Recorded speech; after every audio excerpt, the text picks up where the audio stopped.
kan nanti jika ada yang ingin ditanyakan bisa langsung diketik di kolom chat. Nanti setelah penyampaian materi akan kita bahas satu persatu. Baik, supaya tidak berlama-lama, boleh untuk penyampaian materi yang langsung disampaikan oleh Dr. Tia. Kepada Dr. Tia, saya persilakan.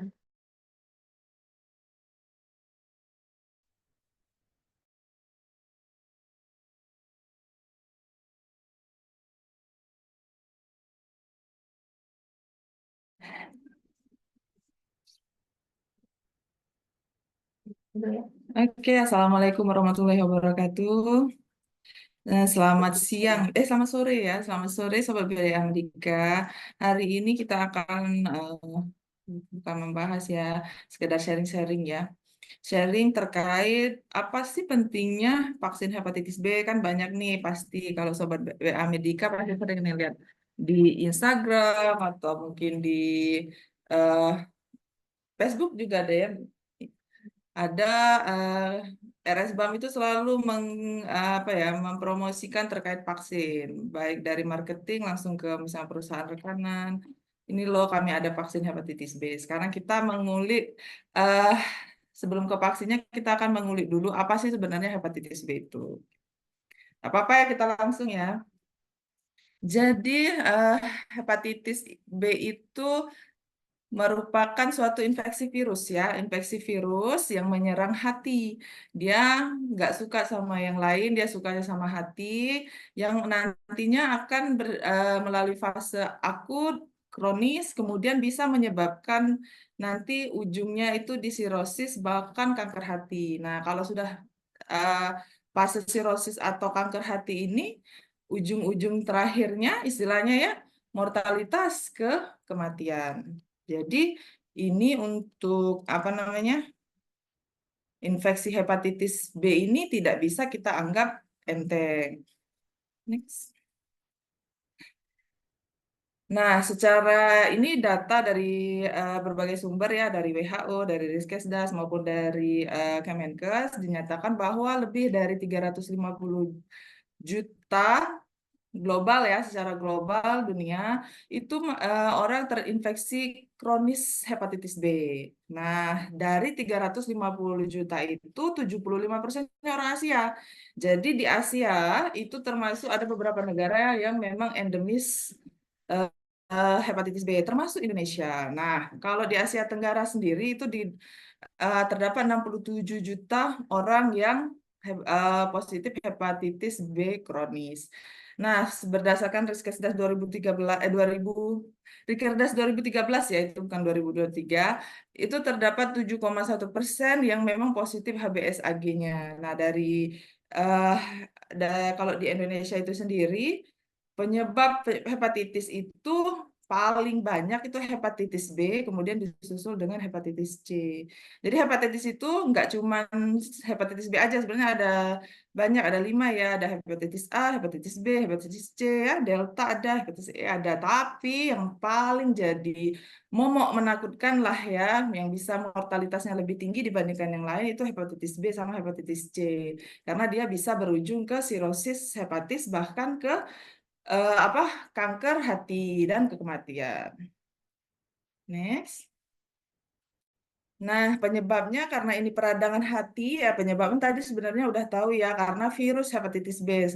Virus ini ukurannya kecil ya, namanya virus ya, nanometer ukurannya. Dia sangat menular, bahkan beberapa referensi yang mengatakan katanya dia ini lebih menular daripada virus HIV. Ada apa?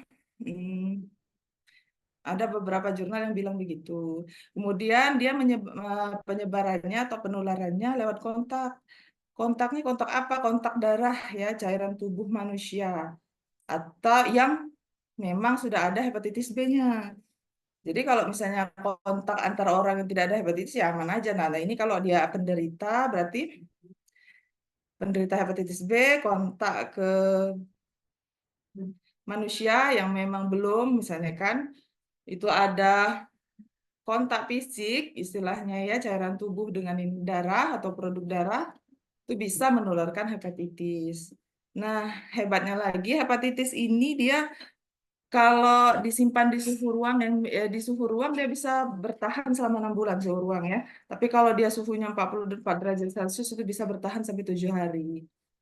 Kalau misalkan untuk kebutuhan penelitian biasanya kalau yang disimpan memang ya di suhu minus 20 derajat dia bisa bertahan selama 5 tahun, 15 tahun. Nah, tadi ya penularannya ya. Jadi kalau penularannya itu harus ada kontak ya.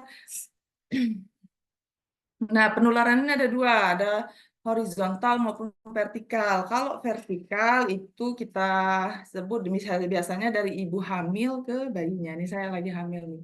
Sudah pernah screening, biasanya kalau untuk ibu hamil tuh di trimester awal pertama kali ini biasanya di pertama kali ANC biasanya diperiksa HBsAg, sifilis, sama HIV.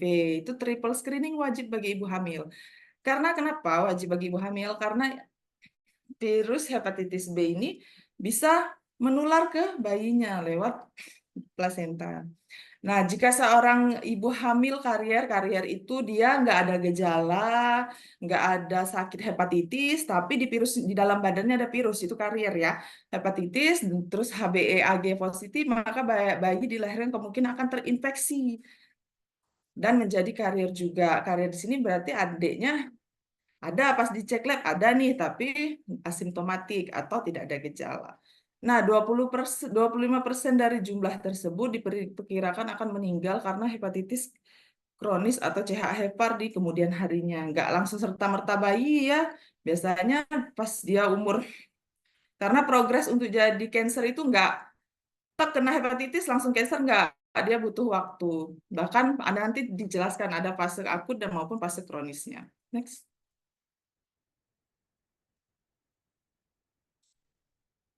Oke ya, nah ini ya gambaran klinisnya ya. Gimana sih gambaran klinis orang kena hepatitis itu? Jadi dia ada fase akut, ada fase kronis. Kalau fase akut itu 4 sampai 8 minggu sejak timbul gejala. Tapi ada juga gini cara ininya. Kalau fase akut itu biasanya kurang dari 6 bulan.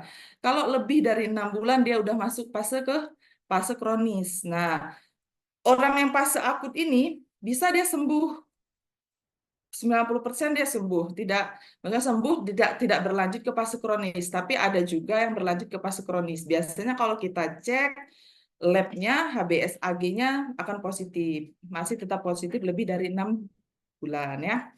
Nah, kalau itu yang bisa menyebabkan kerusakan hati yang serius itu yang hepatitis B kronis. Jadi infeksi kronis misalkan ya, nggak terdeteksi pas fase akutnya, karena hepatitis ini bisa asimptomatik ya, tapi asimptomatik nggak muncul gejala, tapi di dalam badan, di hati itu ada proses peradangan sehingga dia jadi kronis. Nah, kalau infeksi kronis inilah yang nantinya akan bisa berkembang nanti langsung jadi sirosis hepatis atau dia bisa juga langsung jadi CA atau kanker hati atau kanker hati tanpa harus melalui proses sirosis. Sirosis itu apa sih? Sirosis itu penyakit hati, hatinya jadi keras. Nah, di mana ya kalau hepatitis ini kan nyerangnya sel hati ya. Jadi sel hatinya tuh rusak. Nanti ada gambarnya ya. Next. Agak ngenes aku ya. Nah, jadi untuk gejalanya, gejala awalnya biasanya tuh anoreksia ya, penurunan nafsu makan, misalnya ada mual muntah, nausea itu mual, vomitus itu muntah, ada demam, tapi bukan yang high grade demamnya sampai 40 derajat tuh enggak, jarang. Kalau infeksi virus itu biasanya sumeng-sumeng, low grade demamnya ringan. Aduh, kok meriang ya, aduh kok meriang ya, tapi sering misalnya kan meriangnya. Nah, itu biasanya infeksi virus secara umum ya. Nah, terus ada mialgia. Mialgia itu badan terasa nggak enak, pegel, ya, kelelahan, mudah lelah. Ada gangguan tajam penglihatan, misalnya lebih sensitif terhadap makan-makan tertentu atau rokok, atau justru dia penurunan sensor hidung ya, misalnya ya. Nyeri perut kuadran kanan atas, biasanya ini udah mulai kelihatan gejalanya ya, berarti dia kan kuadran kanan, hati kita di kanan ya. Hati kita di kanan, kalau lambung di kiri. Jadi nyeri perut di kuadran kanan atas, atau juga bisa nyeri ulu hati karena hepar itu atau hati itu apa namanya Enggak cuma di sebelah kanan, dia ada bagian lobusnya yang mengenai di bagian epigastrium. Epigastrium itu ulu hati, ya. Cuman ini kadang orang mungkin disangkanya, aduh aku sakit mah, kayak gitu kan. Apalagi kalau ada orang yang sakit mah, tuh ya. Dia bisa ringan sampai sedang. Terus ada lagi ikterus. Ikterus itu kuning. Jadi tiba-tiba kuning gitu kan. Enggak tiba-tiba juga sih. Biasanya keruh dulu. Misalnya dari matanya kelihatan kok. Kalau orang-orang yang sakit hepatitis itu dicurigai ya. Dicurigai sakit hepatitis B itu biasanya dia ada tampak kuning di matanya. Nih yang bagian putih mata ini jadi kuning.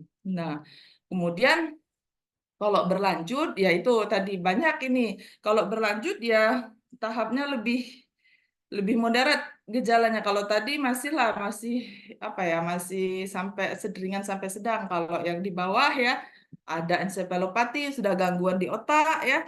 Kemudian ada gangguan kesadaran juga, ada gangguan tidur juga, ya. Bahkan ada penumpukan cairan di perut. Nanti ada gambarnya di slide selanjutnya ya. Cuman nah, untuk fase kronisnya dia sama aja sih sebenarnya gejalanya, tapi ada biasanya ada serta nyeri otot, perubahan warna feses, fesesnya jadi pucat, urinnya jadi gelap, kayak teh. Awalnya tuh urin teh itu ya, yang kayak teh, kemudian gatal ruang telapak tangan. Sama kalau misalnya dia progresif, tak terobati misalnya kan, dianggap cuma demam biasa karena nggak tahu, nggak aware sama badan sendiri mungkin ya, banyak faktor ya itu berlanjutnya eh, ke gejala-gejala yang lebih berat. Perutnya tiba-tiba besar. Ada yang pasien itu hepatitis B kronis ya, dia nggak tahu, jarang cek, mungkin dengan alasan tertentu. Kemudian ini apa namanya? Dia datangnya dengan asites. Asites itu penumpukan cairan di perut. Besar banget perutnya kayak orang hamil misalnya ya, atau dia gangguan ini misalnya apa, gastrointestinal bleeding, tapi jarang sih kalau gastrointestinal bleeding. Next. Nah, jadi kalau untuk mendiak dokter atau ini ya, kalau dia dokter penyakit dalam sih biasanya ya, kalau ini nih ya, dokter penyakit dalam biasanya kalau dia mendiagnosa suatu penyakit dia dari anamnesa ya, anamnesa itu wawancara aja ditanya, ada riwayat kah, misalnya ada di keluarga ada riwayat hepatitis kah, atau pernah terpapar sebelumnya, biasanya kan nanti ada populasi-populasi yang memang rentan terkena hepatitis B. Oke, selanjutnya dari pemeriksaan fisik. Nah, kalau pemeriksaan fisik ya, tadi dia dapatnya low grade fever atau dia demamnya yang nggak terlalu tinggi, sumeng-sumeng ya. Terus jaundice, jaundice itu sama kayak ikterik, ikterik kuning. Bisa dilihat dari kulit, dari apa? Dari muka, dari yang paling jelas biasanya dari mata ya. Terus hepatomegali, hepatomegali itu pembesaran hepar atau hati. Jadi kalau dokter itu meriksa ya, dia meriksa fisik ya, dipalpasi hatinya ya, diraba, itu ukurannya membesar. Nah, itu kurang besar dari itu normal. Itu biarlah dokter itu yang ininya ya, yang nilainya ya. Ada splenomegali, splennya juga besar. Kemudian ada palmar erythema, nanti ada gambarnya ya, nanti merah di telapak tangan sama spider nevi. Next. Nah, ini ikterik ya, dilihat ya, itu warna matanya kuning ya. Warna matanya kuning. Ini bisa juga di badannya juga bisa kelihatan kuning atau badannya kayak kelihatan kusam. Hepatomegali itu udah taunya dari pemeriksaan fisik. Dokternya yang periksa nanti.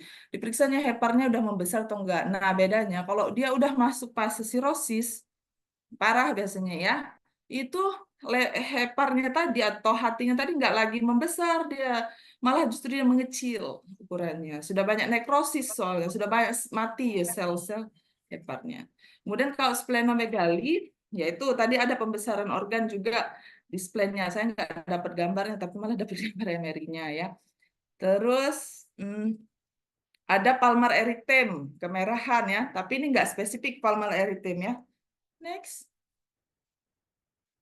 Nah, ini spider navy. Ya, itu sudah dibilang spider navy ya. Kemudian ini asites, perut asites. Ini cairan isinya yang di perut asites ini ya. Yang asites perutnya isinya cairan. Ada bengkak-bengkak di ujung atau di periferal ya, periferal edem, ada bengkak-bengkak di kaki, misalnya paling sering di kaki. Ini kaput medusa. Kaput medusa bisa ditemukan di pasien-pasien yang sudah sirosis ya. Kalau di masih hepatitis awal, fase akut ataupun kronis agak jarang. Next. Nah, gimana sih biasanya dokter spesialis penyakit dalam itu dia mengassessment, oh iya ini pasien memang hepatitis. Biasanya kita banyak labnya, kita lihat fungsi hatinya ya, apa kalau ada peningkatan fungsi hati atau enggak. Itu tapi enggak semua dicek ya, biasanya ada yang sensitif aja, biasanya fungsi hati, misalnya SGOT, SGPT, bilirubinnya, kalau memang ada ini bilirubin direct atau bilirubin indirect, kalau misalnya ada pembengkakan biasanya dicek juga albumin. Terus secara serologi spesifiknya misalnya, ini yang biasa sering HBsAg. Biasanya kalau untuk vaksin juga biasanya kita cek dulu HBsAg. HBsAg ya, dia itu merupakan hepatitis B surface antigen. Jadi ya memang antigen yang ada di permukaan virusnya yang kita cek. Kalau kok HBcAg itu core, berarti intinya yang kita lihat. Nanti ada juga pemeriksaan viral load untuk hepatitis. Ada juga pemeriksaan anti HBs. Nanti selanjutnya kita bahas lebih lanjut. Yuk. Nah, ini jadi masa inkubasi untuk hepatitis itu ya bisa 1 sampai 2 bulan atau ya 60 hari, 60 sampai 90 hari. Beberapa jurnal ada yang bilang gitu. Begitu terdeteksinya di sini ya HBsAg itu di awal. Bisa dilihat ya HBsAg di awal. Nah, itu kalau misalnya yang warna apa biru dongker itu ya, HBsAg. Nah, itu akut hepatitis ya. Itu dalam fase akut itulah yang akan dicek. Tapi kalau kita ya rutin di RSBAM itu yang ada pemeriksaannya itu HBsAg sama anti HBs biasanya. Atau HBeAg kurang informasi juga ya. IgM anti HBs-nya bisa ya. Nah, ini untuk mengetahui infeksi lagi fase infeksi atau enggak. Terus lanjut. Nah, ada juga pemeriksaan penunjang lainnya, tapi kalau pemeriksaan penunjang lainnya kayak USG ya dia mau melihat kondisi heparnya tadi, untuk hatinya tadi, biasanya oh ini udah kalau kronis misalnya kan udah masuk fase sirosis belum ya kan misalnya dokternya pengen tahu itu ya udah kalau misalnya itu dilihat tuh hatinya memang sudah ada kerusakan atau belum. Biasanya kerusakannya ada berapa persen tuh, ada pula nanti klasifikasinya. Ya sudah itu biarlah ranah dokter spesialis ya. Kemudian ada juga kalau misalkan dibutuhkan CT atau MRI. Kalau misalnya kita curiga nih, oh iya, jangan-jangan ini sudah berkembang jadi cancer, bukan sekedar sirosis, ya kita butuh pemeriksaan lebih lanjut dengan ekspertise atau apa tafsiran dari dokter spesialis radiologi biasanya. Terus ada lagi sih yang lebih valid banget kalau mau tahu cancer, biopsi, nanti diambil jaringannya. Ini nanti ada tahu lagi nih jenis kansernya kanker apa, kanker hatinya apa kayak gitu. Next, itu next to know aja sih kalau informasinya. Nah, sebenarnya ini nggak aku tampilkan terkait terapi ya, karena terapinya kalau memang misalnya kita merasa tubuh kita ada gejala atau apapun itu, silakan kontrol ke dokter spesialis penyakit dalam ya. Kalau misalnya curiga-curiga nih, "Oh, jangan-jangan aku hepatitis, ada riwayat terpapar nih, ternyata orang serumah aku nih ternyata ada nih yang hepatitis ya. Monggo nanti dicek dulu ya dokter spesialisnya. Nah, ini kalau terkait pencegahan ya. Pencegahan itu ada spesifik non spesifik. Yang spesifik berarti memang spesifik untuk hepatitis B, yaitu imunisasi. Imunisasi ini bisa untuk bayi atau anak ataupun kita yang orang dewasa. Rekomendasinya kalau anak itu dari IDAI, kalau orang dewasa PABDI ya. Terus selain itu ya imunisasi itu kan ada yang aktif, ada yang pasif ya. Kalau yang pasif itu pemberian HBIG atau imunoglobulin hepatitis B. Jadi memang antibodinya istilahnya. Imunoglobulin itu antibodinya yang langsung dikasih ke badan kita. Tapi kalau misalkan yang yang aktif itu vaksinasi. Jadi nanti badan kita secara aktif akan memproduksi antibodi sendiri setelah dirangsang atau distimulus dengan vaksin. Non spesifiknya, tadi kan sudah ada ya penularannya banyak ya. Penularannya bisa yang apa namanya, vertikal maupun horizontal. Kalau horizontal itu misalnya dari melakukan hubungan seksual yang beresiko. Ini dikatakan beresiko ya. Hubungan seksual hetero misalnya tapi beresiko, atau laki-laki berhubungan seks dengan laki-laki, LSL itu termasuk populasi, atau tenaga kesehatan. Tenaga kesehatan itu termasuk populasi yang beresiko karena dia gampang atau mudah terpapar dengan cairan tubuh orang ya, pasien ya. Kemudian orang ini apa, orang-orang yang bekerja di suatu lembaga permasyarakatan, misalnya di lapas, ya kan itu banyak populasinya ya, kita yang nggak tahu dia HBsAg-nya reaktif atau tidak. Nah, jadi gimana kalau pencegahan non spesifiknya, yaitu PHBS, mencuci tangan sebelum kontak, misalnya ya kalau untuk nakes ya, misalnya. Oh ya, tadi ada juga ya penularannya dari jarum suntik, transfusi darah, sama tato. Jadi kalau jarum suntik, selagi vaskesnya itu, jarum suntik ini sebenarnya lebih diinin ke narkoba ya, tapi bisa aja misalnya jarum suntik di rumah sakit. Tapi kalau di vaskes itu sudah ada standarnya, ya, sudah ada standarnya. Jadi memang dari PPI-nya juga ada standar untuk apa, pencegahan penyakit menular ya. Jadi kalau dari vaskes, entah itu puskesmas, klinik, rumah sakit, insya Allah standar. Nah, cuman yang kita nggak tahu adalah tempat-tempat yang penggunaan jarum suntik, tapi sejenis atau sejenisnya ya, yang kita tidak tahu itu sudah standar apa belum. Contoh, buat tato, misalnya tindik, apa lagi, bekam yang ini loh, yang keluar darah itu, bekam yang keluar darah itu kita kan nggak tahu tuh alat-alat yang mereka pakai steril atau enggak. Nah, padahal salah satu pencegahannya adalah mensterilkan alat yang akan dilakukan untuk tindakan invasif yang masuk ke dalam tubuh. Terus tidak sharing barang-barang atau perkakas yang bisa berpotensi untuk menularkan virus hepatitis B. Kan virus hepatitis B itu kan adanya di darah, bisa menular lewat darah atau cairan tubuh lainnya. Cairan tubuh lainnya, air liur juga bisa. Jadi kalau misalkan kita punya pasangan yang hepatitis B aktif, reaktif misalnya ya, itu kita bisa tertular dari hubungan seksual juga. Next. Nah, untuk edukasi ini biasanya ya ini lebih ke nakes ya. Nah, kalau edukasi, ya apa yang harus kita edukasikan? Ya memang perlu dilakukan vaksinasi, pencegahan. Vaksinasi kan termasuk pencegahan ya untuk populasi-populasi yang beresiko yang tadi. Kemudian perlu penggunaan misalnya kondom, ini salah satu contohnya ya dalam hubungan seksual. Di sperma ataupun di cairan vagina pun juga bisa untuk menjadi media penyebaran dari hepatitis B. Nah, tadi tidak sharing ya, tidak bertukar sikat gigi, menutup luka agar darah tidak kontak dengan orang lain. Tidak memperbolehkan mendonor darah. Kalau donor darah itu kita donor darah, kita nggak ujuk-ujuk langsung masuk ke yang menerima donor. Pasti dari PMI-nya akan apa, mendiscreening bagus nggak, layak nggak darah itu. Salah satu screening yang layak itu hepatitis sama HIV. Jadi nggak sembarang ya menerima donor darah, itu pasti sudah di apa, udah ada standarnya. Next. Jadi jangan takut menerima donor darah gara-gara nanti gara-gara dengar ini apa, pempek, seri pempek vaksin hepatitis, jadi takut menerima donor darah, oke ya. Nah, ini program pemerintah. Program pemerintah. Jadi kalau dari WHO itu merekomendasikan ya, merekomendasikan bahkan mewajibkan semua bayi itu harus dapat vaksin hepatitis B segera setelah lahir, maksimal banget 24 jam setelah lahir. Ya, tapi nanti ada jelasan kondisi-kondisi tertentu.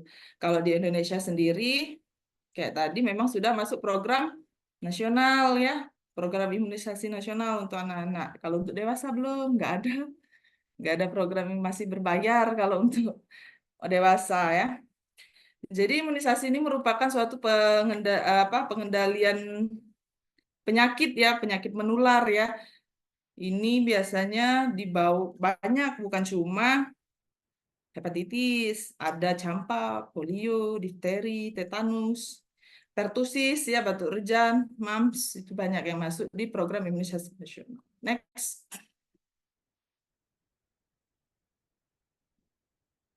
Nah, ini cuma ini nice to know aja ya kalau misalkan ini terkait imunisasi atau nanti vaksinasi itu ini kalau dari Kemenkes di Kementerian Kesehatan itu di bawah Direktorat Jenderal Pencegahan dan Pengendalian Penyakit, terutama Direktorat Pencegahan dan Pengendalian Penyakit Menular. Nah, jadi hepatitis ini termasuk penyakit yang menular. Next. Oke, kita masuk ke vaksinnya ya. Vaksin itu apa sih sebenarnya? Nah, vaksin itu merupakan produk biologi yang berisi antigen. Nah, ya, dibilang dia antigen ya, ada antigen, ada antibodi. Antigen berupa mikroorganisme yang sudah mati, bisa virusnya itu sendiri misalnya yang sudah mati, misalnya kan, atau dilemahkan. Ada yang sudah mati, ada dua jenis, ada yang sudah mati, ada yang sudah dilemahkan. Yang masih utuh atau sebagian, atau berupa toksin. Kalau berupa toksin itu apa? Tetanus misalnya, difteri itu toksin biasanya. Yang telah dirubah menjadi toksoid atau protein rekombinan, mikroorganisme yang ditambahkan dengan zat lainnya yang bila diberikan kepada seseorang akan memberikan kekebalan secara spesifik, secara aktif terhadap infeksi tertentu. Itu definisi secara umumnya ya. Jadi tujuannya udah jelas tuh untuk memberikan atau menimbulkan kekebalan spesifik secara aktif terhadap infeksi tertentu. Jadi kalau misalnya vaksinnya hepatitis B, bisa nggak kenapa kena hepatitis A? Ya bisa, karena kan dia cuma mencegah untuk hepatitis B aja. Next. Nah, vaksin hepatitis B itu merupakan protein permukaan virus hepatitis B yang dihasilkan dengan teknologi rekombinan. Dia rekayasa genetika ya, bukan virus hepatitis B-nya. Nanti coba baca-baca lagi di ini ya, di apa jenis-jenis vaksinnya ya. Kalau di RS-BAM ini kita pakainya yang dari Bio Farma. Sempat ada kalau merek dagangnya Eovac, kalau misalkan yang ini hepatitis B rekombinan, warnanya warna sampulnya pink. Nah, ini akan memberikan perlindungan dan mengurangi insiden penyakit hati kronis maupun kanker hati ya. Pemberian vaksin hepatitis B pada sasar yang telah melaksanakan screening praimunisasi. Jadi aku mau vaksin nih, nggak bisa ya ujuk-ujuk langsung mau vaksin, harus ada syaratnya. Syaratnya apa? HBsAg-nya non-reaktif. Ini dapat dari mana? Pemeriksaan lab, pemeriksaan darah, dan anti HBs-nya non-reaktif atau negatif. Itu baru bisa vaksin ya. Next. Nah, ini adalah dari PAPDI ya. Ini organisasi profesi untuk dokter spesialis penyakit dalam. Mereka merekomendasikan vaksin dewasa atau imunisasi dewasa. Banyak ini. Ada dari influenza, HPV. Nah, kita fokus ke hepatitis B aja dulu untuk hari ini. Untuk hepatitis B, dia terdiri dari 3 dosis ya. Di bulan ke-0, 1, dan 6. Next.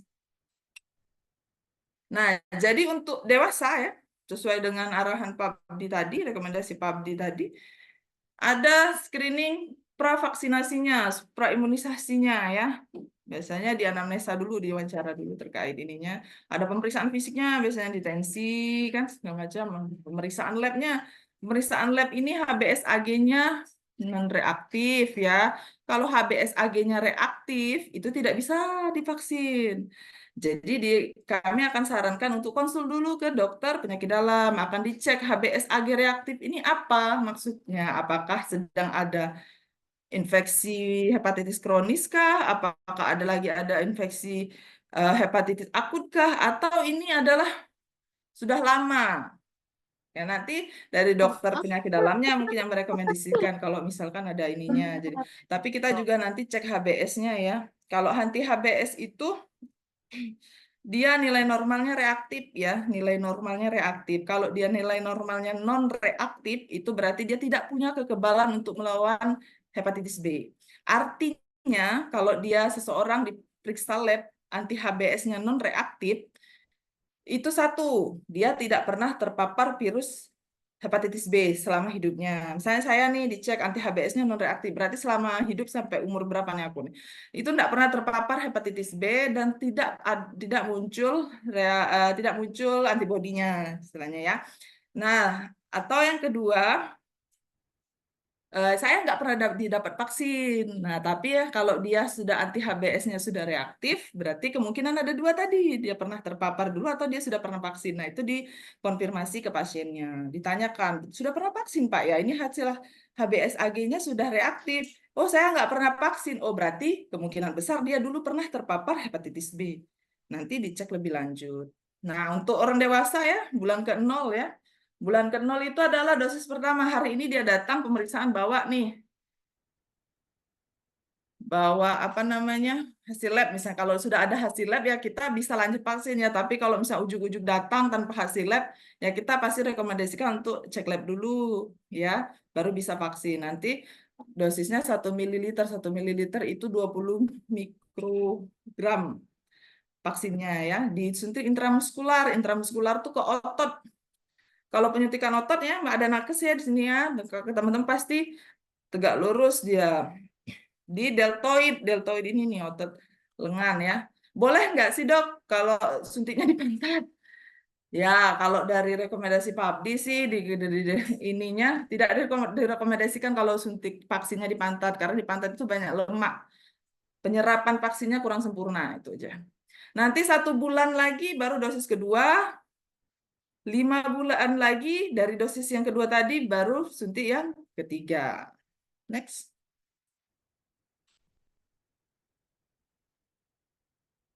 Nah, ini terus ada nih ya kalau untuk booster itu masih kontroversi ya. Sebenarnya ya, kalau masih kontroversi, tapi memang booster kalau pada orang-orang yang dengan imunokompeten dari PABDI nggak direkomendasikan. Booster itu suntikan tunggal ya. Jadi dia udah pernah suntik nih, misalnya udah pernah suntik satu seri 016 dia udah tuh. Nah, kemudian dia mau booster. Nah, biasanya dicek dulu titer HBsAg-nya, HBS-nya. Kalau di bawah 10 boleh dilanjutkan pasti atau dia di screening lagi ada termasuk populasi risiko tinggi nggak? Dia ada risiko imunokompromis nggak? Imunokompromis itu orang-orang yang imunnya rendah, imunnya rentan istilahnya ya. Misalnya pasien kemo, pasien HD, atau apa lagi ya, imunokompromis pasien HIV misalnya ya, pasien dengan HIV atau dia ada sakit kronis lainnya ya, itu termasuk imunokompromis bisa diberikan.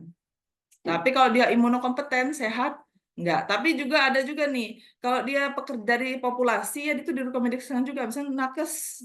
Nakes itu termasuk populasi yang resiko untuk tertular atau terpapar hepatitis B. Jadi dia kalau mau booster direkomendasikan. Ya.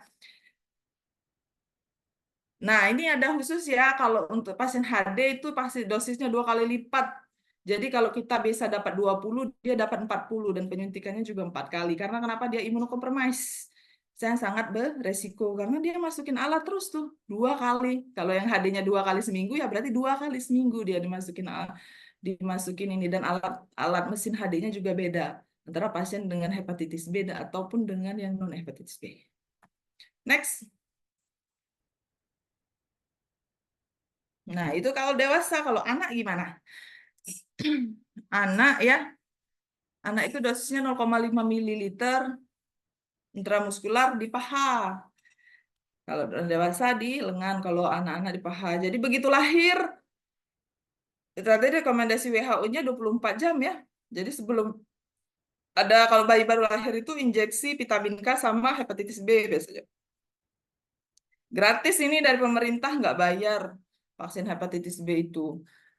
Untuk anak-anak ini termasuk karena masuk dari imunisasi program imunisasi nasional. Jadi baru lahir 0 bulan, kemudian umur 2 bulan di dosis kedua, umur 3 bulan dosis ketiga, umur 4 bulan ke dosis keempat. Nah, ini biasanya dibarengin, bisa bareng sama DPT sama HIV.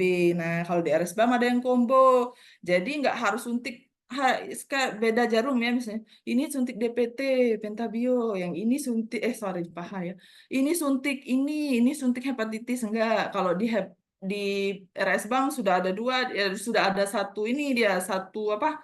Satu vaksin kombinasi. Jadi sekali suntik sudah efeknya pun nggak terlalu ini sama bayinya. Next.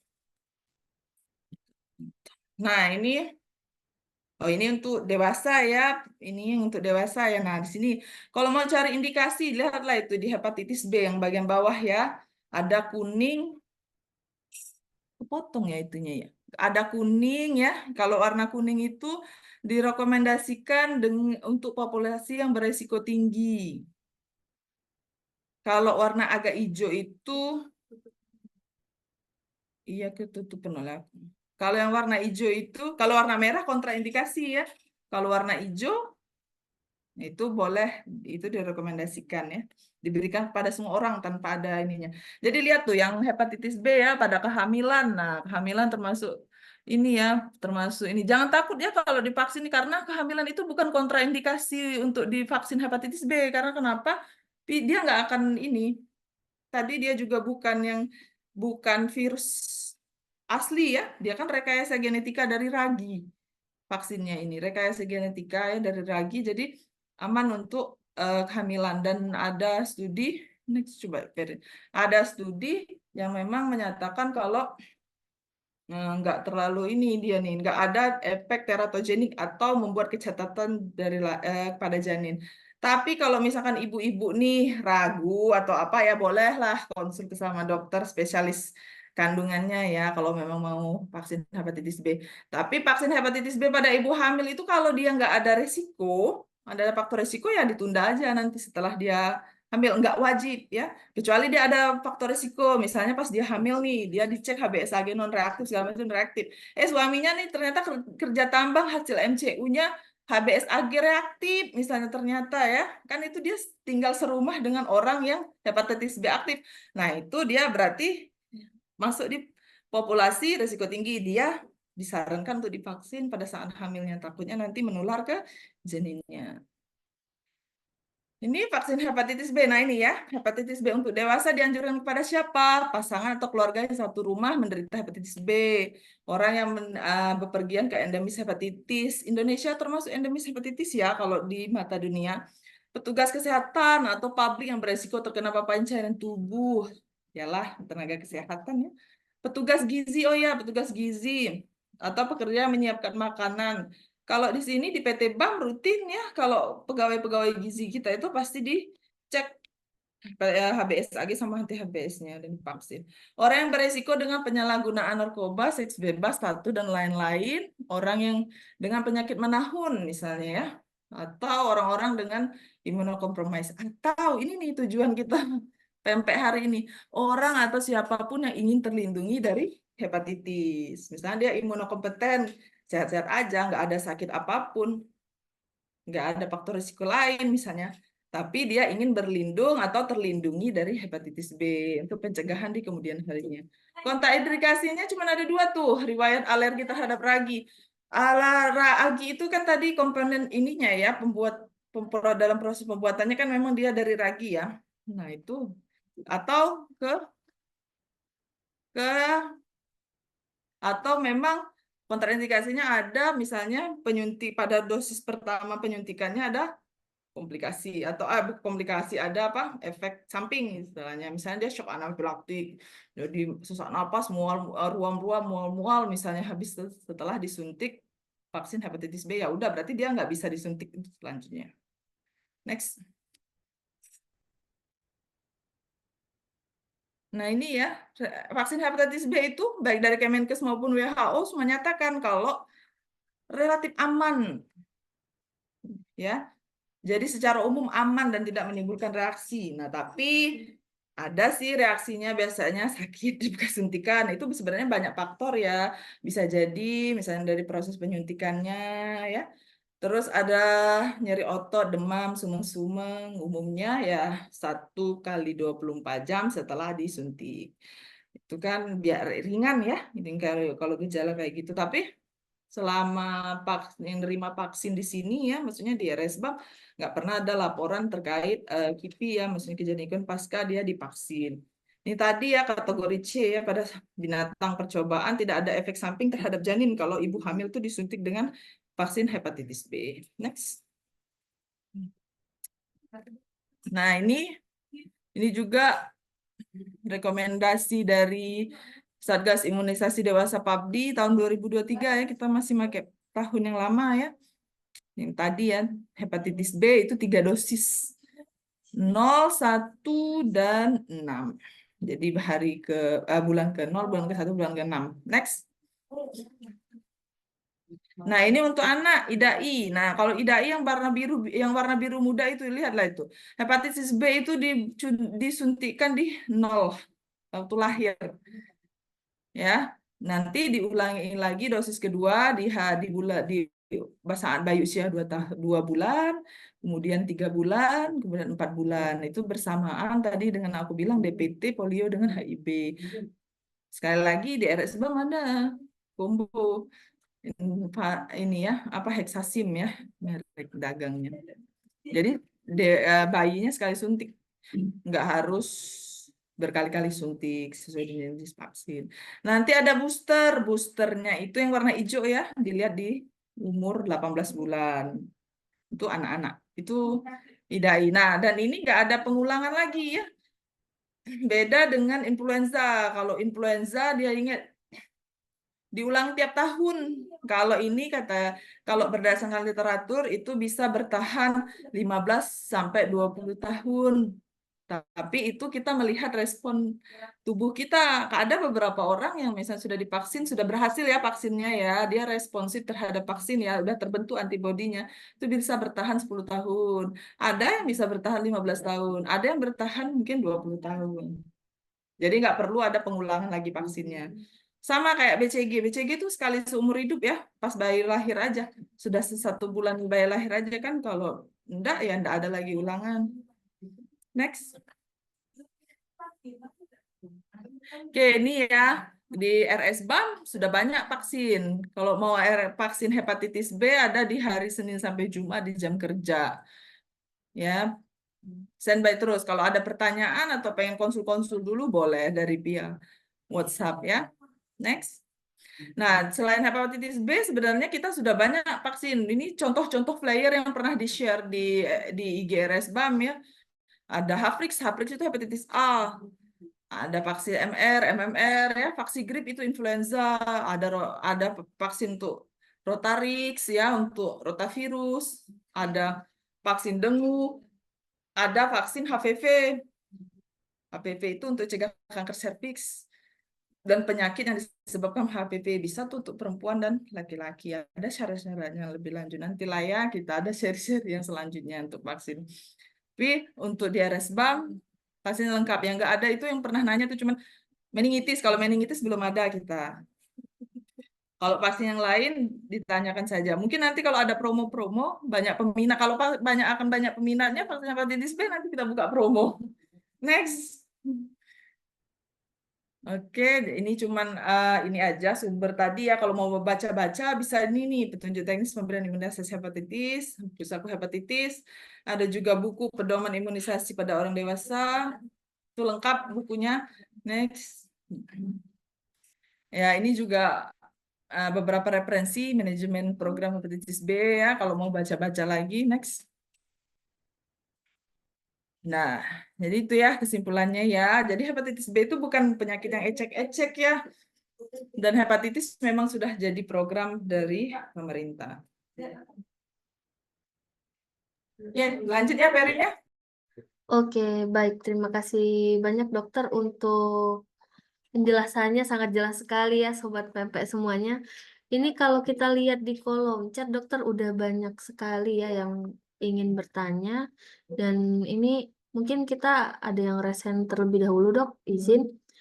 Di chat juga pertama ini ada Pak Ubrin. Ingin tanya langsung dok, boleh Pak di open mic? Baik, terima kasih Dr. Tria Emerlin, benar ya? Iya, betul Pak. Gimana Pak? Ya, saya dari Diklat PTBA ingin bertanya dokter, ini pengalaman pribadi saya. Saya sendiri sudah divaksin untuk vaksin B, sudah. Nah, pertanyaan saya yang pertama, mengapa dilakukan vaksin itu 1 bulan, kemudian bulan berikutnya vaksin kedua, dan 6 bulan? Itu apa dasarnya? Apa yang mendasari? Itu yang pertama. Yang kedua, pengalaman saya ini dokter sangat penting harus saya tanyakan. Ketika saya ingin divaksin ketiga itu, dokter, saya itu demam tinggi dok, demam Oh ya. flu. Nah, terus saya tanya kepada pegawai. Pegawai Ya, mengatakan, oh nggak apa-apa Pak, silakan saja disuntik, nggak ada masalah, itu nggak ada hubungannya. Katanya si A. Pegawai B mengatakan, oh jangan dulu, saya nggak berani. Tanya dulu dokter yang bersangkutan, kata si iya B. betul. Nah, jadi saya jadi bingung dalam hati saya. Apakah tidak ada satu rumus yang pasti untuk ini? Ini pengalaman saya sendiri dok di Ya. rumah sakit. Ini ada saya bawa buktinya dokter ini. Nah, ini dokter buktinya. Saya sudah ikuti vaksin dan sudah dibayar lunas. Ya, Nah, tolong penjelasannya dokter. Yang ya, pertama oke. tadi itu mengapa periodiknya seperti itu. Yang kedua, kenapa ada dua pendapat di antara Ya, petugas medis tadi. Terima kasih dokter. oke, terima kasih. Baik ya Pak ya. Ini Pak ini open mic sudah ya. Ini Pak Obren ini berarti udah selesai 3 kali vaksin ya? Sudah dokter, ini buktinya ini ha. Yang saya masukkan di ini ha. Oh iya, sudah ya. Oke, Sudah untuk tahun lalu. pertanyaan pertama, kenapa sih vaksin bagus nih pertanyaannya ya? Kenapa sih vaksin hepatitis B itu harus 3 kali? Kenapa nggak 1 kali aja? Kenapa nggak 10 kali? Kenapa nggak berapa kali misalnya ya? Jadi berdasarkan penelitian, kalau contohnya ya, ada vaksin yang hanya imunisasi atau vaksin yang hanya diberikan 1 kali, tadi BCG ya, untuk apa namanya tuberkulosis. Jadi berdasarkan penelitian ya. Memang vaksin hepatitis B itu kalau disuntik pertama kali, satu kali ya, dia kalau untuk populasi di bawah 40 tahun itu, dia cuma memberikan kekebalan sebesar 30%, 30-50%. Nah, ini ya kekebalan. Jadi belum sempurna nih. Nah, nanti setelah disuntik dengan jarak 1 bulan, jarak paling cepatnya 1 bulan, nanti akan terbentuk lagi 70%. Nah, nanti untuk maksimalnya lagi, ini berdasarkan penelitian, nanti disuntik ketiga baru dia 90-98%. Nah, ini kalau usia muda ya, usia produktif kayak Pak Obren misalnya. Nah, kalau misalnya usia tua itu imunitas proses pembentukan antibodinya tadi atau imunnya tadi udah menurun, nggak sebagus yang masih dalam usia produktif ya, termasuk ada resiko tua segala macam ya. Karena memang kita kenapa disuntik 3 kali nih? Harus memang memaksimalkan. Terus pertanyaannya, emangnya harus ya 0, 1, 6? Boleh nggak sih 0, bulan ke-0, bulan ke-1, bulan ternyata dipercepat nih bulan ke-5 atau dimundurkan nih bulan ke-8, bulan ke-9. Sebenarnya bisa-bisa aja. Yang penting jarak antara vaksin pertama dan vaksin kedua itu maksimalnya 1 bulan ya. Nggak boleh dia tuh, jadi dia nggak boleh terlalu cepat karena untuk memberikan respon tubuh tadi kita harus dapat 30-50% itu dalam waktu 1 bulan. Nanti disuntik ke yang kedua dapatnya 70%, nanti disuntikkan dengan jeda waktu vaksin kedua, vaksin ketiga itu 5 bulan, kita diharapkan dapatnya 90%. Ya. Jadi itu alasan. Tapi kalau misalnya ada nih kok, aku sering dapat konsulan misalnya dari petugas depan nanya, dok boleh nggak ini dia udah telat 1 bulan dok, harusnya dia suntiknya tanggal sekian, bulan sekian kemarin, nggak apa-apa suntik aja, aku bilang. Atau dia, dok boleh nggak sih dok, dia nih jadwalnya tanggal 10 misalnya ya. Sekarang masih tanggal 1, dia suntik ketiga tanggal 10 nih, aku dia disuntik tanggal 1, boleh nggak dok? Ya silahkan disuntik. Yang penting jarak antara dosis kedua dan dosis ketiga itu tidak lebih pendek dari 2 bulan. Jadi misalnya di bulan keempat ketiga itu masih boleh direkomendasikan dari PAMTI. Cuman dengan catatan antibodinya tidak akan semaksimal orang yang tepat waktu. Nah, itu yang perlu harus kita edukasikan kepada pasien. Jadi kalau misalnya kasus kayak gitu, biasanya aku sampaikan ke petugas di depan. Kalau ya edukasi pasiennya, kalau memang ini, misalnya lagi yang telat ya, edukasi pasiennya ini bisa disuntik, nggak ada kontraindikasi, nggak ada larangan untuk tidak disuntik, tapi tidak menjanjikan kalau nanti titer antibodinya akan sesempurna atau se-perfect orang yang memang patuh terhadap 0, 1, dan 6 tadi. Ya, kurang lebih kayak gitu sih. Memang dibuat sedemikian rupa biar kita dapat yang ideal lah, yang maksimal. Terus kalau untuk pertanyaan kedua, kalau lagi sakit, ini bukan cuma hepatitis ya, semua vaksin ya Pak ya. Semua vaksinasi kalau lagi febris atau lagi demam, itu tidak disarankan untuk divaksin. Kita tunda dulu. Jadi kalau vaksin apapun, influenza kemarin yang untuk berangkat haji ada yang saya tunda gara-gara dia memang lagi demam katanya. Tunda dulu, nanti dijadwalkan kalau dia udah nggak ini. Karena kenapa? Tubuh kita sedang tidak fit. Tubuh kita sedang tidak fit, kita nggak tahu ada reaksi apa di tubuh kita, entahkah ada infeksi kah, apakah ada peradangan kah. Walaupun itu cuma batuk apa-apa, takutnya nanti imunnya semakin turun. Jadi dan vaksin yang kita suntikan tadi nanti nggak optimal. Kita kan vaksin itu tujuannya untuk menstimulasi kan, menstimulasi supaya bentuk antibodi kekebalan. Nanti gara-gara disuntiknya pas itu jadi agak gimana ya, sia-sia lah istilahnya Pak ya, kalau misalnya kita lagi demam. Itu aja. Sangat mencerahkan dokter, keren. Makasih banyak. Oke. Lanjut, ada lagi pertanyaannya? Masih banyak ini dok di kolom komentar. Tadi saya hitung ada sekitar 9 pertanyaan lagi. Gimana dok? Banyak, nggak apa-apa, lanjut aja. Lanjut ya. Kayaknya banyak peminatnya ya. Banyak yang minat ini. Sebelum terima kasih Pak Ibran atas pertanyaannya. Izin kita lanjut ke pertanyaan yang lain di kolom chat ya. Baik Mbak Thomas, terima kasih kembali. Oh baik, dari Bu Yana, izin bertanya. Untuk ibu yang sudah positif HBsAg, apakah bisa sembuh? Untuk suami, apakah bisa mengalami resiko tertular, dok? Iya, bisa. Jadi kalau misalkan memang ibu yang sudah HBsAg sebenarnya gini ya, ada nggak sih resiko tertular? Ya bisa resiko tertular, tapi namanya virus di dalam tubuh kita itu banyak faktor yang bisa biar dia bisa tertularkan. Misalnya nih ya, tadi kan dibilang tuh hubungan seksual termasuk salah satu media untuk dia menularkan kan hepatitis B. Karena di situ ada pertukaran cairan ya. Jadi kalau ibu hamil tapi masih tergantung nih, bisa aja yang positif HBsAg ibu ini misalnya kan si ibu tidak menularkan suaminya. Kenapa? Karena viral load-nya negatif, viral load-nya sedikit. Viral load itu apa sih? Jumlah virusnya di dalam darah dan tubuh itu nggak terlalu infeksius. Tapi dia ada nggak resiko untuk menularkan? Ya ada. Kan kita lihat dari HBsAg-nya kan. HBsAg itu kan cuma detek antigennya aja, bukan apa virus secara keseluruhan. Next.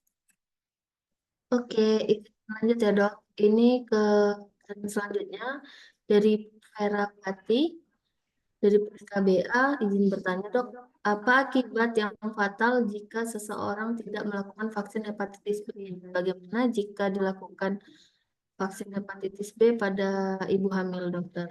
Oke. Nah, kalau ini aku garis bawain pada ibu hamil ya. Kalau pada ibu hamil itu tidak ada kontraindikasi, tapi direkomendasikan, terima kasih, direkomendasikan kalau dia memang ada risiko kayak tadi, misalnya suaminya hepatitis B atau dia seorang apa dia resiko hamil nih, tapi resiko terpapar dengan cairan tubuh pasien, misalnya dia nakes atau apa itu nggak apa-apa. Tapi selagi nggak ada faktor resiko, maksudnya ya ditunda nggak jadi masalah. Tadi kan kalau di PPT tadi dijelasin ya dia masuk di kategori C. Kalau kategori C itu dia pada hewan percobaan. Jadi berdasarkan penelitian hewan percobaan nggak ada efek teratogenik. Teratogenik itu efek yang bisa bikin cacat janin, nggak ada.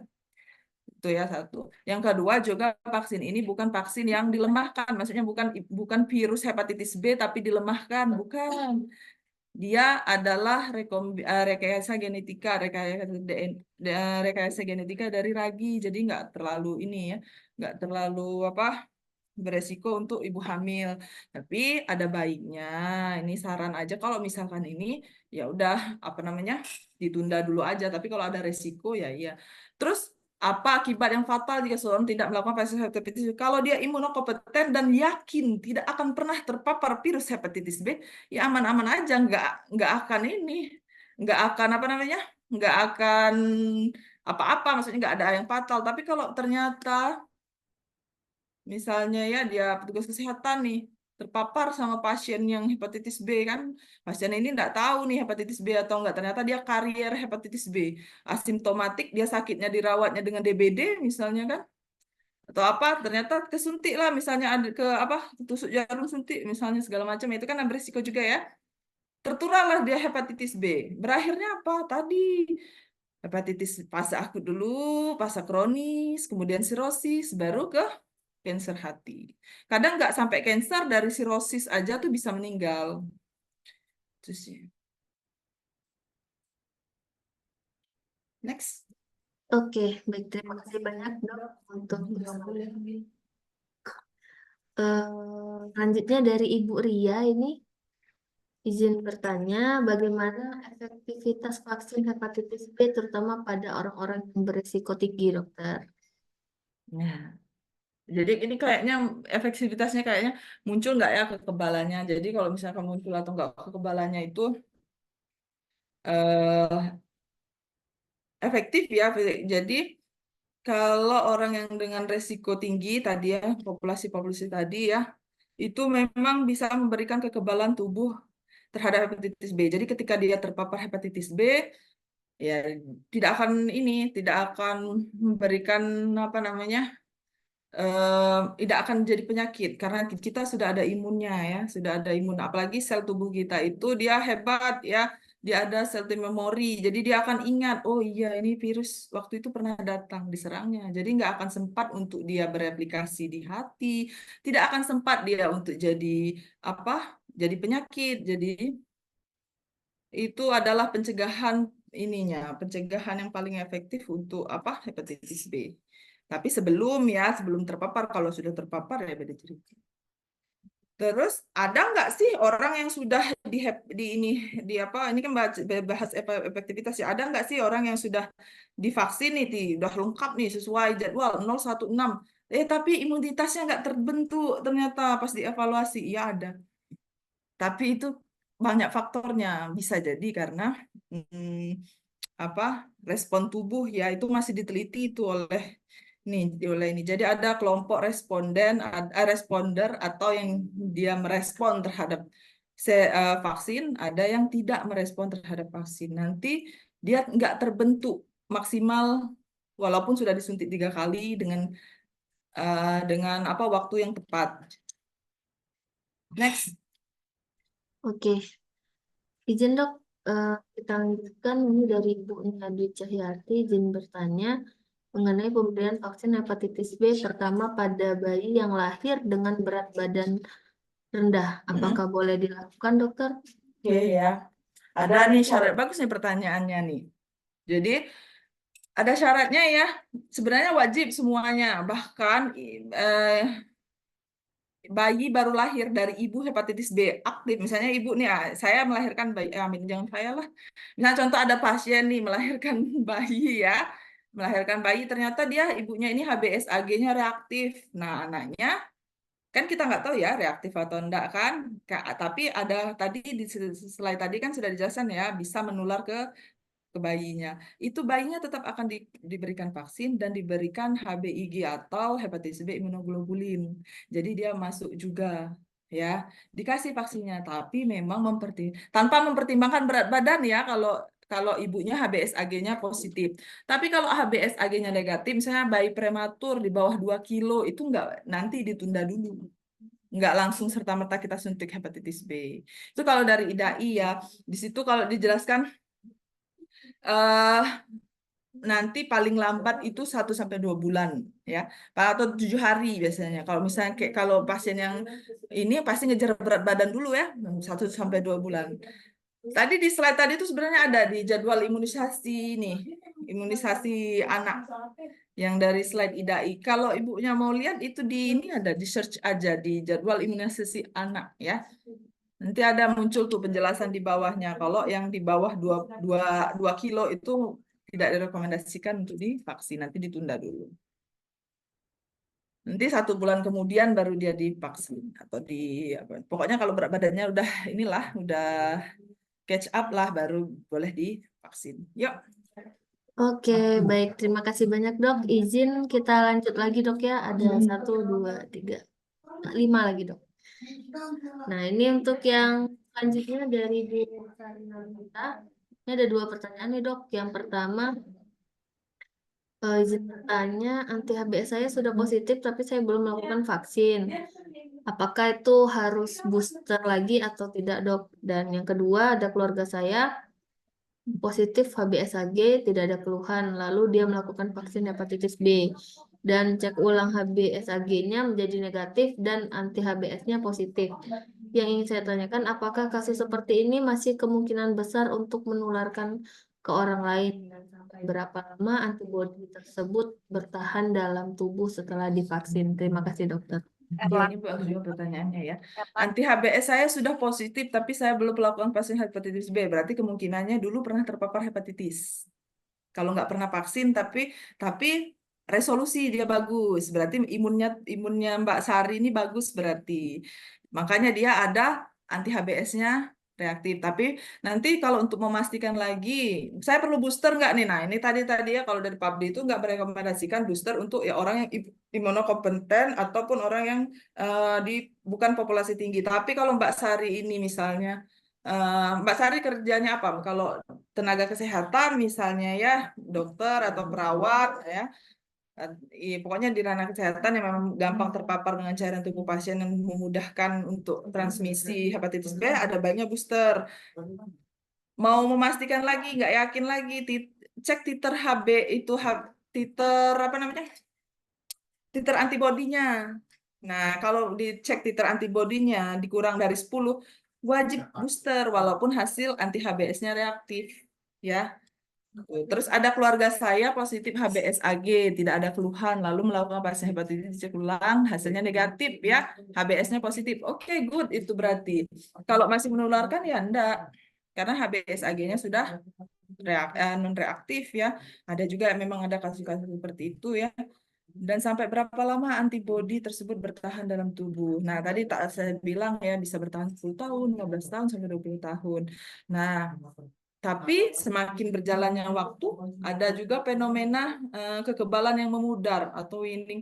Kekebalan yang memudar ini artinya dia seiring berjalannya waktu, titer antibodi tadi akan menurun. Misalnya awalnya 100, mungkin 5 tahun yang akan datang 80, 50 tahun yang akan datang 75, 25 akan 25 yang akan datang 30 ya. Itu kalau masih di bawah, kalau masih di atas 10 itu sudah enggak perlu booster lagi, enggak perlu ulangan lagi. Tapi kalau dia di bawah 10 misalnya titer antibodinya wajib di booster. Apalagi kalau dia ada resiko tinggi. Dah. Lanjut, Perin. Oke, baik. Terima kasih banyak, Dok. Izin kita lanjut ini dari dan DAK. Izin bertanya, Dok, bagaimana dampaknya kalau bayi baru lahir tidak mendapatkan vaksin hepatitis B? Apakah akan beresiko nantinya, Dokter? Ya, betul beresiko.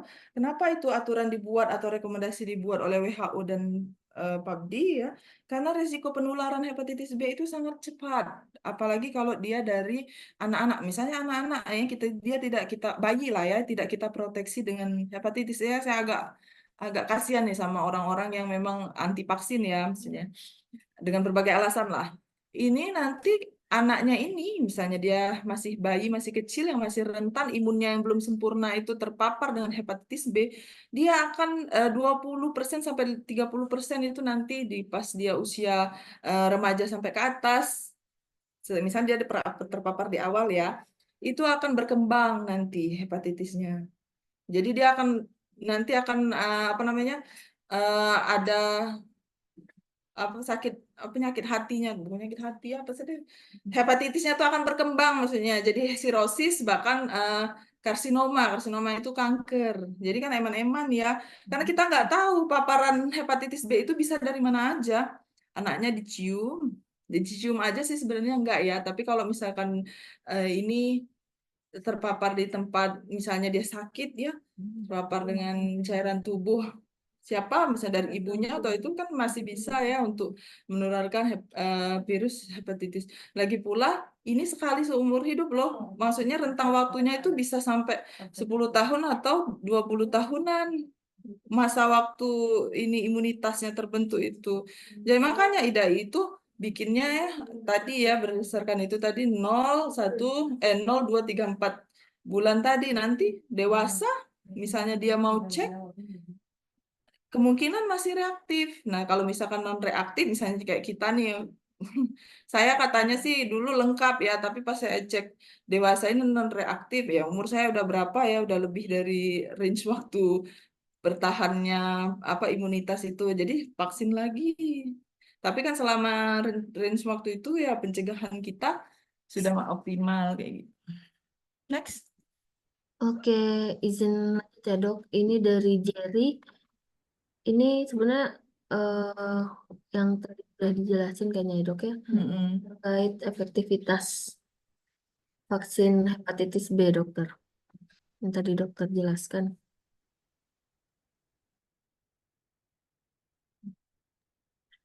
Izin dilanjut dok. Yuk, untuk beberapa pertanyaan selanjutnya ya. Untuk dari Astari, izin bertanya, apakah dalam pemberian vaksin harus sesuai dengan jadwal yang telah dijadwal? Jika lewat dari jadwal yang seharusnya melakukan vaksin kedua, apakah harus diulang kembali? Ini Nggak usah diulang. Lanjut aja. Jadi kalau misalkan apa namanya telat sebulan, telat 2 bulan, ya lanjut aja nggak apa-apa. Tapi nggak usah diulang lagi. Nggak jadi masalah. Dia tuh yang akan jadi masalah itu adalah ketika dia terlalu cepat. Nah, jarak vaksin kedua dengan vaksin ketiga sebulan, nah itu nggak boleh karena minimalnya 2 bulan. Ya, 8 minggu, 2 bulan ya. Tapi kalau dia ini ya sudah disusulkan aja nggak jadi masalah. Teks. oke, izin kita lanjut ya dok. Ini ada 2 lagi dok dari Ibu Ria. Izin bertanya, bagi penderita hepatitis B, apa dampaknya terhadap aktivitas sehari-hari dan bagaimana cara terbaik untuk mengatasinya dokter? Terima kasih. Kalau orang hepatitis B, penderita hepatitis B tadi ya gejalanya kayak gitu ya. Resikonya aktivitas kalau secara pribadi ya karena tidak enak lah ya, sering demam, mau muntah, nyeri ulu hati, tampak kuning segala macam ya jelas badan mialgia kan, badannya nggak enak, ya produktivitasnya pasti akan menurun. Kalau dia bekerja ya mungkin dia nggak akan seefektif saat dia sehat ya. Terus apa namanya?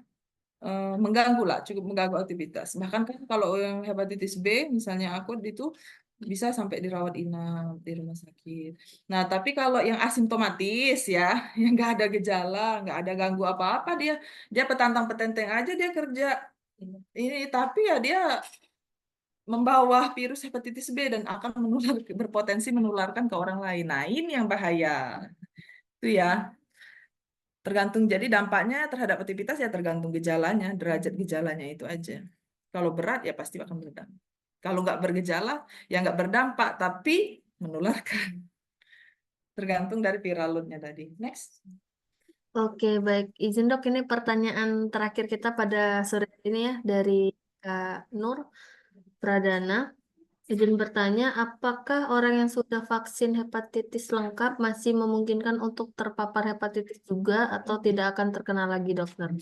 Ya, ada nggak sih? Ya, tadi saya bilang ya. Jadi sebenarnya kalau habis hepatitis, ya bisa aja dia terpapar hepatitis B dan dia sakit hepatitis B. Ada 2 kemungkinan. Satu, dia kemarin pas vaksin kemarin, setelah dievaluasi, itu ternyata tidak berhasil vaksinnya masuk di kategori non-responder. Jadi dia sudah divaksin 3 kali, misalnya sesuai jadwal lengkap, tapi dia nggak terbentuk imunitasnya. Itu banyak faktor ya, nggak terbentuk imunitasnya. Nah, yang kayak gini ketika dia terpapar virus hepatitis B, ya dia akan sakit hepatitis B. Nah, tapi ada juga kasus misalnya ya, tergantung ininya ya, pas dievaluasi misalnya ya, ada nih anti HBS-nya reaktif nih, sudah ada imunnya, tapi nggak cukup kuat untuk melawan virus hepatitis B. Banyak faktornya, bukan gara-gara mungkin dia ada komorbid lain, misalnya dia ada ternyata ada koinfeksi dengan virus yang lain. Jadi kalau virus hepatitis B biasanya dia gandeng juga kadang. Kadang ya, tapi ya, kadang dia gandeng juga dengan virus-virus yang lain, misalnya gandeng sama virus hepatitis C, atau yang lebih jarang lagi dia gandeng ke virus hepatitis D. Jadi ya itu bisa nggak sih saya kena hepatitis dan sakit hati dan berkembang jadi sirosis atau itu ya bisa aja. Tapi ingat, vaksin ini kan salah satu buat pencegahan ya, akan lebih baik kita mencegah karena kita aware daripada kita jumawa merasa untuk apa sih vaksin, nanti juga nggak bisa, nanti juga masih kena ya, itu sesumbar. Jadi lebih baik ya itu tetap melakukan vaksinasi. Apalagi kalau kita bekerja di bidang kesehatan. Kayak di RSBAM nih harusnya vaksin semua. Sudah vaksin belum, Perin? Iya, baik. Terima kasih banyak dokter untuk penjelasan pertanyaan terakhir kita pada sore hari ini. Sejauh ini kita cek mungkin ada yang terlewat. Iya, boleh. Jadi dulu aja. Nggak ada sih dok, semua sudah terjawab dengan sangat baik. Dan juga ada yang tadi langsung juga udah ditangkepin. Izin kita cukupkan dokter. Iya, boleh. Oke, baik. Terima kasih banyak untuk Dokter Tria sudah mengisi materi kita pada sore hari ini terkait gimana Kan sih kita ngisi yang pertama vaksinasi kan dia. hepatitis B untuk semuanya. Baik, sesi tanya jawab kita sudah selesai. Sore ini sangat penuh pembelajaran sekali ya. Kita yang pertamanya nggak tahu tentang vaksinasi, jadi terbuka pikirannya kayaknya harus vaksinasi ini. Perlu untuk kita melindungi tubuh kita ya, supaya terhindar dari berbagai macam penyakit. Baik, untuk semua sobat PMP, kalau yang ingin vaksin bisa langsung ke Polivaksin Rumah Sakit Bukit Asa Medika ya. Kita buka dari jam 8 pagi sampai jam 4 sore. Jangan lupa ikut vaksinasi di RS Bukit Asa Medika. Vaksinasi lengkap nanti bisa tanya dulu ke call center kita untuk konfirmasi apakah vaksinasinya tersedia. Nanti kita informasikan untuk lebih lanjut. Baik, untuk acara sore hari ini sudah selesai. Saya selaku moderator mohon maaf jika ada salah kata. Untuk Dokter Tria, terima kasih atas kesempatannya. Sama-sama, Perin. Oke, Belanja baik, terbaik nggak Sobat diumumkan. PMP, acara seri ke-27 sudah selesai. Jangan lupa ditunggu dan dinantikan untuk seri PMP yang selanjutnya. Seri ke-28 kita akan bahas tentang apa? Tetap dipantau media sosial kita di IG maupun Facebook. Serta kalau ada keluarga atau teman yang ketinggalan terkait Zoom kita pada sore hari ini, nanti kita tayangkan di YouTube RS Bukit Asa Medika. Baik, akhir kata, terima kasih untuk semuanya atas partisipasinya. Sampai ketemu lagi di PMP seri selanjutnya. Sampai Terima ketemu kasih. lagi di Polivaksin. Jangan lupa vaksinasi di RSBAM ya.